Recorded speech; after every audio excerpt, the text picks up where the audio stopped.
All right, all right. Welcome to another episode of the Inflection Podcast today. I'm super excited to have with me Matthias on the podcast. Thank you so much for coming on. Thank you so much for having me, Anebi. Really been looking forward to it. Yes, sir. So, Matthias, you've worked in the commercial leadership space for 8 years, for about a decade. Today, you're working as director of revenue over at Uizard, a Gen AI startup that empowers product teams to create visuals without design resources. And before that, you've had a variety of roles working out of London with a group that buys companies. And so you're very entrepreneurial. So let's unpack that a little bit more for what it's looked like building your career and now working with a Gen AI startup. Yeah, sure. It's funny because I've always worked in the entrepreneurial space, but I've never been an entrepreneur per se myself, right? I never started my own thing, but have basically, and when I finished my undergrad in Denmark, I was really done studying. In Denmark, is very common to have a master's as well, and I did not have that in me. It's pretty impossible to find interesting roles when you just have an undergrad. So I just started sending around some messages on LinkedIn and got a message back from the founder of an investment group that builds and buys companies out of London, who would turn out to be my boss. And yeah, a month later, I was living there. Wow. Really had a ton of fun coming over. So the whole thesis they had was little bits, a venture studio also making investments. So I joined a bunch of different companies, as you said, worked in commercial leadership. I had a ton of fun, learned a lot. It was very, there's a good term, I can't remember who coined it, called entrepreneurial rigor, which is most of my colleagues came out of McKinsey and had direct partner levels in McKinsey, Goldman Sachs, UBS. So learned a ton from those guys on how to approach things structured, analytically. But then instead of building slides, we built companies. I've had a bunch of I love it. Well, that's a very interesting term, entrepreneurial rigor. I like it. I like it a lot. yeah, me too. I can't recall who coined it, but it really captures like the two essence of you want someone who can move with urgency, who can solve the problems, but at the same time, one of the challenges you sometimes find is if you only worked in at least in smaller startups, you won't have really have learned necessarily at least how to approach a new problem in a quite structured way and in an analytical fashion in terms of finding the best solutions going forward. You know what? That's something I partly why I like that is as an entrepreneur, I've built a few companies and many have failed. Some of the learnings along the way, as I look back, is that rigor. So some folks are more on the visionary spectrum. You have those who are practical operators and get things done. You have those that are more visionary. I think both need to work well together.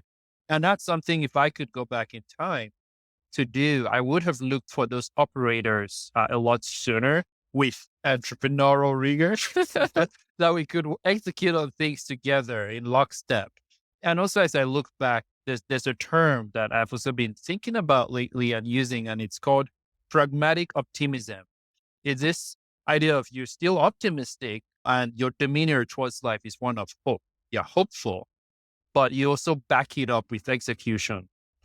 There's a practicality to getting things done and bringing that together. But anyway, your term makes me think of that as well.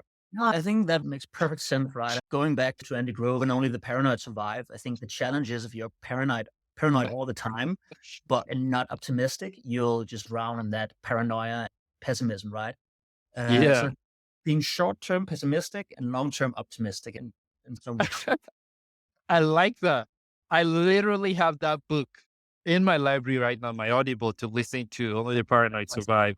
I've come across it or heard about it in a few different circles for some years, and I finally pulled the trigger. So can't wait to give it a listen here Fantastic. shortly. Which leads us to the next thing I want to unpack with you. You work with the investment group. You've had a variety of leadership roles. A leader at a generative AI startup in the design space, which we'll talk about a lot more here shortly. But as you look across your career, like what are some leadership anecdotes or things that have stuck out to you, and maybe you've even adapted for your own leadership style? So I think going into leadership, I never really had the path where I learned it before jumping into it. So I pretty much the first day I joined the investment group, I was put in charge of product and go to market for this fintech that had raised, I think, a $10 million pre-seed round. So had to head up a team there and figure out how would like conceptualize the product, get it to market. And I think that whole experience just made me extremely humble in terms of all the things I didn't understand because I was Yeah. with technical people coming from non-technical background that I still really try to hold on to the humbleness around that and being very okay with not understanding a lot of things and just simply asking the stupid questions. And then a couple of years later, the investment group bought a company that had gone bankrupt and I was thrown in as CEO to try to get it back on track. Oh, And wow. it was just like these zero resources. There was a lot of debt to try, and we just had a very small team.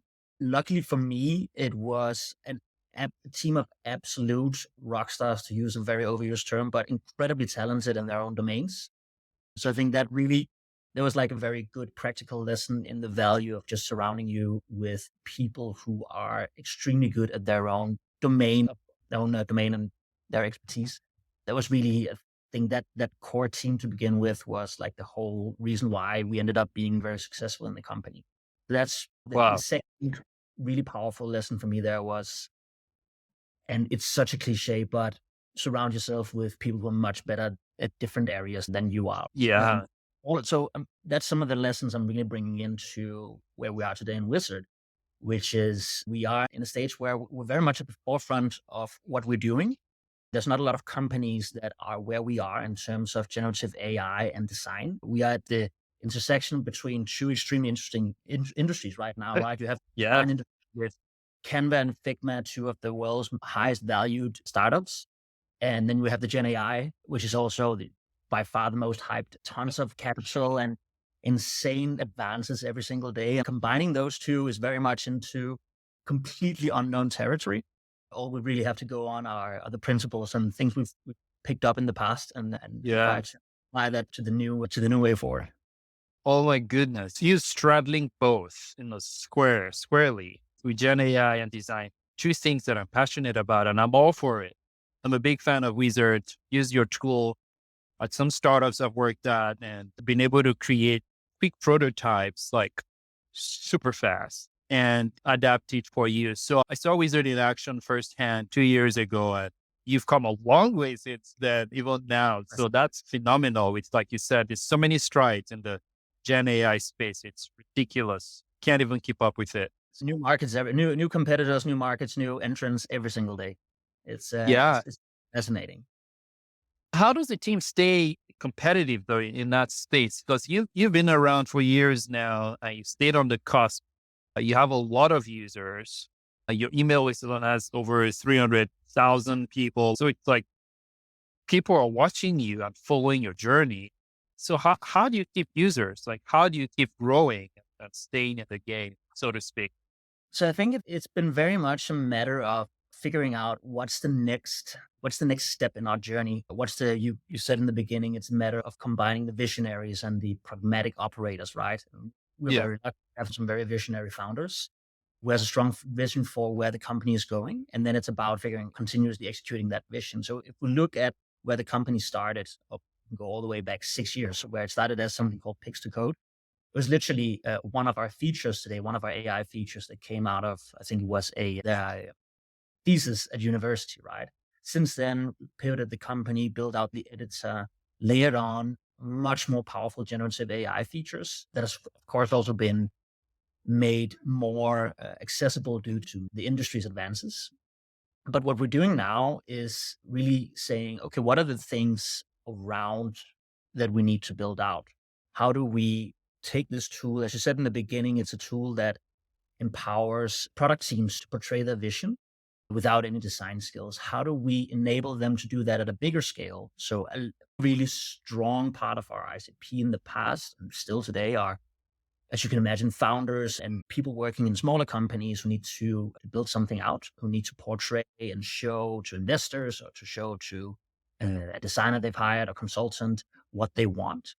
And now we've really tapped into the next level, which is larger companies and their larger teams and integrating into their workflows. And that opens up a whole different types of feature sets we've had to build out and things that we've had to the platform. So it's really Wow. going down two different streams, right? We have one which is the generative AI, where we're investing heavily in improvements to current features, adding new features. And then it's the other route, which is, let's say, the core the core sort of editor experience, improve that as much as humanly possible.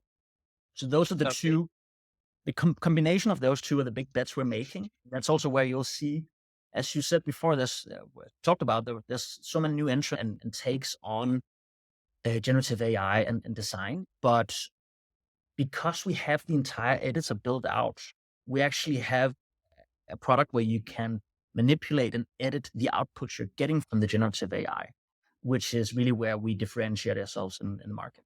Yeah. And that's something I really appreciate about Uizard because on the one hand, I can describe what I want, right? And have your editor essentially create screens for me or mock-up. So first draft, I go in there and I can iterate on it further. Or I can even feed it with some images or stuff I already have. And then it takes it up further a notch. So I really like that iterative aspect. I can start blank slate with just the thoughts in my head, or I can bring an example and extend it further. For me, that's a game changer. And for those listening, it's amazing. That's also one of the reasons why I was very psyched about joining back in the day, because it is really a game changer for anyone who has. I have the amount of simple applications I've had to mock up in other tools, which has just been such a pain. And just seeing how easy that was in Wizard was really a huge boon for me, and a very strong reason for being excited about the product. So amazing. I'm going to say some words, and I want you to say the first thing that comes to mind. No pressure. Look, yeah, no I, pressure. Yeah, I, yeah. I'll see with some that are more obvious. Generative AI. Potential. Potential. Great. Business. Application. Leadership. Leadership. Human. Human. Oh, I like that. And then design. Wizard. Yes. I knew you were going to do that. I was leaning towards something there. Yes, putting me up for a smash.